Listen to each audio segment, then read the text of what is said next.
तीन वेळेस जाहीर सभेत याच नगरीमध्ये छत्रपती शाहू महाराजांच्या नगरीमध्ये त्यांनी 3 वेळा जाहीर केलं की शक्तीपीठ महामार्ग हा तुम्हाला नको असेल तर रद्द केला जाईल। जमीन पूर्ण झाली, आता काहीच नाही, भूमिहीन आज रोजी जायला लागलो। जर त्यांनी जर ही केला शक्तीपीठ महामार्ग तर 1 गुंठा जमीन मला राहत नाही। शक्तीपीठ महामार्गासंदर्भात हालचाली वाढल्यानंतर आता शक्तीपीठ महामार्गाच्या विरोधात संघर्ष समिती 12 जिल्ह्याचे शेतकरी आक्रमक आपल्याला पाहायला मिळालं।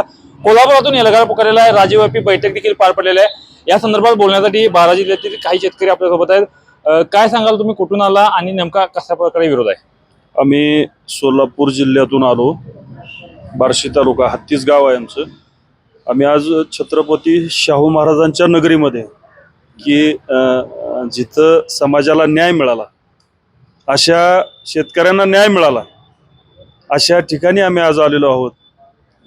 एक परिषद होती, शासनाने याच नगरीतून आपले माजी मुख्यमंत्री एकनाथ शिंदे साहेबांनी जाहीर केलं होतं शक्तीपीठ महामार्ग तुम्हाला नको नको रद्द केला।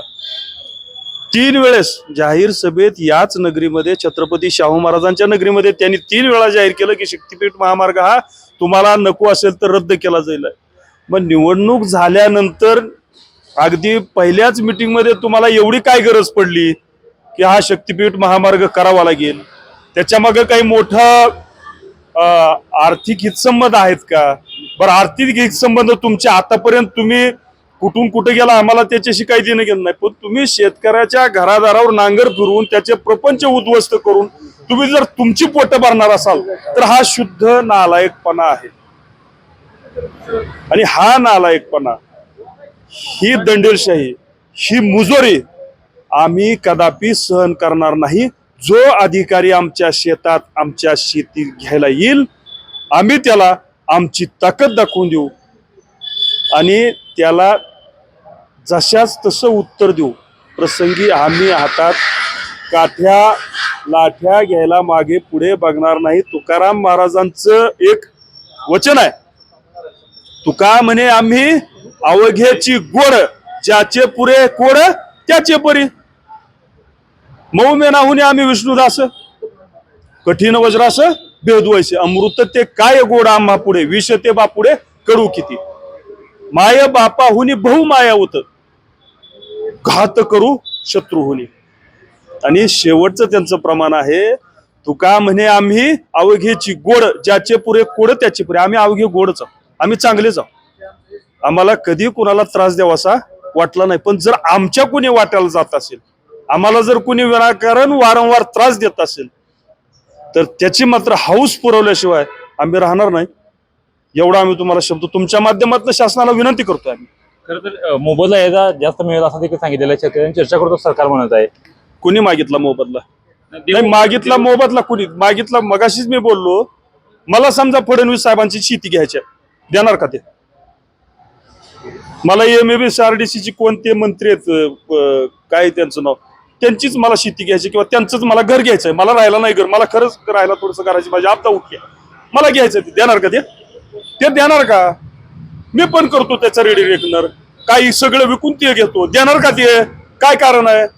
तुम्ही कशाला लोकांच्या वाट्याला जाता म्हणा, विनाकारण उगं ह्याचं कर त्याचं कर, तुमच्या स्वतःची पोटं भरण्यासाठी कशाला असले धंदे करता?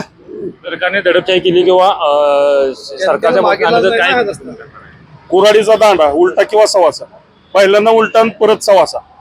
काय, कुठून आला तुम्ही? कोल्हापूरचा आहे, पन्नूर। काय नेमका विरोध आहे? शक्तीपीठ महामार्गाची मागणी नसताना जो रस्ता जनतेने मागणी केलेली नाही, कुठल्याही प्रकारची मागणी नाही, तरी पण हा रस्ता काढला, ही सरकारची दडपशाही आहे। त्यामुळे हा रस्ता आम्हाला नको आहे, कारण की आमच्या कोल्हापूरमध्ये इरिगेशन स्कीम वगैरे भरपूर आहेत, कारण स्वखर्चातनं बँकातनं कर्ज काढून अजून आमची कर्ज फिटलेली नाहीत, आणि अशा शेतकऱ्यांनी गावोगावी किमा काढलेल्या आहेत, आणि ती जमीन जर अपदगरण केली तर किमा सुद्धा बंद पडणार आहेत, आणि शेती हा ओस पडणार आहे। त्यामुळं शेतकऱ्यांना भूमिहीन होणार आहेत। या सगळ्या गोष्टी बऱ्याच एकावर अवलंबून आहेत, आणि ह्या सर्व गोष्टी होऊ नयेत यासाठी आम्हाला शक्तीपीठ मार्ग नको आहे। मामा कुठून आलात? बीड जिल्हा अंबेजोगाई तालुका। काय नाव? प्रकाश हरिचंद्र चव्हाण। किती जमीन जाणार आहे तुमची? जमीन पूर्ण झाली, आता काहीच नाही, भूमिहीन आज रोजी जायला लागलो। जर त्यांनी जर ही केला शक्तीपीठ महामार्ग तर 1 गुंठा जमीन मला राहत नाही, विहीर चालले त्याच्यात। जाती किती जमीन? 6 एकर। आता काय सरकारकडे काय मागणं आहे? सरकारकडे काहीच नाही. रद्द जमीन रस्ता हा रद्द झाला पाहिजे. त्यानं पर्याय मार्ग शोधायचा नाही. 12 जिल्ह्याची जमीन संपादित करायचीच नाही. हा रस्त्याची काही आवश्यकताच नाही. आहे ते रस्ते सुधारावेत, त्याच रस्त्याने आवक जावक वाढवावं, तीच रस्ते सुपिरियर करावेत. 1 गुंठ्याला हात लावू नये. पैशाची मागणी कुणी केली? शासन पैसे म्हणते. 1 रुपया नको. 1 गुंठ्याला 1 कोटी जरी दिले, $1 दिले तरी आम्हाला पैसे नको आहेत. आमची जमीन आईबापाची पारंपरिक आलेली आमची जमीन स्थिर राहिली पाहिजे. नाहीतर त्यांच्या विरोधात आम्ही हत्यार उचलणार. भूसंपादन करा अधिकारी आले त्यांना 1 वेळ समजून सांगू. दुसऱ्या वेळेस कसं समजायचं ते आमच्याकडे हत्याराचे काय गोळीबार नाही. तोपर्यंत घेऊ मंजुरी त्याची बी शासनाकडूनच. तोपर्यंत आमचे जे असते शेतात अवजारे त्या अवजाराने त्यांच्या डोक्यात पडल्याशिवाय आम्ही राहणार नाही. काय कुठून आलात? लातूर. काय काय नेमकं काय वाटतंय? मला सांगायचं की बाबा मुळात ह्या शक्तीपीठ महामार्गाची गरज काहीच नाही. कारण त्याला एक पर्यायी मार्ग आहे, नागपूर टू रत्नागिरी, आणि त्या दोन्ही मधलं अंतर हे अवघं एक 10-12 किलोमीटर अंतर आसपास दोन्ही रस्ते जातात. हा होणारा बिन तो मुळात ह्या रस्त्याची काहीही गरज नाही. काय सांगाल, किती जिल्ह्यातून या विरोध होतोय आणि आता सरकारला काय होणार? हे 12 पैकी जवळपास 10 जिल्ह्यातून इथं शेतकरी आज आलेले आहेत. आणि याचं कारणच हे होतं कारण कोल्हापूरमध्ये या आंदोलनाला सुरुवात झाली होती. इतर जिल्ह्यात ही एक तारीख जाहीर करून आम्ही आंदोलन करत आलो. याच्यामध्ये हिंगोली, परभणी आहे, नांदेड आहे, बीड आहे, धाराशिव आहे, लातूर आहे, सोलापूर, सांगली, कोल्हापूर आणि सिंधुदुर्ग या जिल्ह्यातील हे शेतकरी आज या ठिकाणी आले. शेतकरी म्हणजे जे आंदोलनाचं नेतृत्व करतात असे प्रमुख पदाधिकारी जे आहेत ह्याचे ते आलेले आहेत. आणि त्याच्या बैठकीमध्ये आम्ही ठरवलेलं आहे की जर सरकार सातत्याने खोटं बोलत असेल की शेतकऱ्यांशी चर्चा करतो, 1 वर्ष सांगतं, सरकार आता चर्चेला तयार नसेल तर आम्हीच या शक्तीपीठ महामार्गाबद्दलचा जाब विचारण्यासाठी, नेमका हा शक्तीपीठ महामार्ग कोणासाठी आहे? कंत्राटदारांसाठी आहे? इलेक्ट्रॉल बॉन्डमधून ज्यांचे तुम्ही पैसे घेतले ह्याच्या ED CBIच्या धाडी टाकून ज्यांना ब्लॅकमेल करून तुम्ही पुन्हा त्यांच्याकडून फंड जे घेतले यांची उतराई म्हणून तुम्ही हे महामार्ग करणार आहात का? तर जे सातत्याने ND पाटील आमचे नेते जे डाव्या चळवळीचे म्हणायचे की लोकसभेमध्ये तुमचं बहुमत असेल पण रस्त्यावरती आमचं बहुमत आहे, दिल्लीत तुमचं सरकार असेल, मुंबईत तुमचं सरकार असेल, पण आमच्या गावामध्ये आमचं सरकार असेल, आमच्या गावामध्ये जनतेचं चालेल, आमच्या गावामध्ये आम्ही कोणतेही मोजणी अधिकारी असेल, मंत्री असेल, आमदार खासदार असेल यांना येऊ देणार नाही आहे. आणि डिजिटली यांना सूचना घेता येतात, GR काढता येतात, पैसे पाठवता घेता येतात, पण जमीन काही डिजिटली घेता येणार नाही ना. जमीन घेण्यासाठी आमची त्यांना रस्त्यावरती आमच्या गावात उतरावं लागेल आणि तेव्हा आम्ही यांना बघून घेऊ असा आम्हाला इशारा यांना द्यायचा. कुठून आलात? लातूरहून आलो आम्ही. काय नेमकं लातूर उत्पन्नावर त्या तिकडे शेतकऱ्यांनी काय परिस्थिती आहे?